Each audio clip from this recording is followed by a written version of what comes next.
அஸ்ஸலாமு அலைக்கும். இன்னைக்கு நம்ம பார்க்க போறது குர்ஆனின் 100வது சூரா. இதோட பேரு அல் ஆதியாத். இந்த சின்ன சூறால மொத்தம் 11 வசனங்கள் இருக்கு. ஆனா இது சொல்ல வர்ற விஷயம் ரொம்ப பெருசு. கதை மாதிரி சொல்லணும்னா அப்படியே கற்பனை பண்ணி பாருங்க. ஒரு போர்க்களம். அங்க குதிரைகள் மூச்சு வாங்க வேகமா ஓடி வருது. அந்த வேகத்துல அதோட குழம்புகள் தரையில மோதி நெருப்பு பொறி பறக்குது.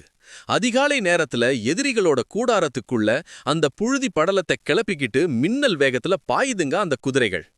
எதுக்காக இதையெல்லாம் அல்லாஹ் இவ்வளவு வர்ணனையா சொல்றான்னா, அந்த மிருகமான குதிரைக்கே தன்னோட எஜமானன் மேல அவ்வளவு விசுவாசம் இருக்கு. அவன் ஒருவேளை தீனி போட்டதுக்காக அவன் சொன்ன உடனே உயிரையே பணயம் வச்சு அந்த நெருப்பு பொறிக்கு நடுவுல ஓடுது. ஆனா மனுஷன் எப்படி இருக்கான் தெரியுமா?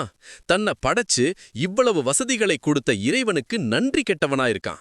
பேராசை பிடிச்சவனா, செல்வத்து மேல பயங்கரமான மோகம் கொண்டவனா இருக்கான். ஆனா ஒண்ணு, நாம இங்க என்னதான் ஆட்டம் போட்டாலும் ஒரு நாள் அந்த பழைய கல்லறைகள் எல்லாம் பிளக்கப்படும். நம்ம மனசுக்குள்ள ஒழிச்சு வச்சிருக்கிற அத்தனை ரகசியங்களும் அன்னைக்கு வெட்ட வெளிச்சமாகும். அன்னைக்கு நம்மள பத்தி முழுசா தெரிஞ்ச ஒருத்தன் இருக்கான் பாருங்க, அந்த அல்லாஹ் எல்லாத்தையும் கணக்கு கேட்பான். இதுதான் இந்த சூரா நமக்கு சொல்ற பாடம்.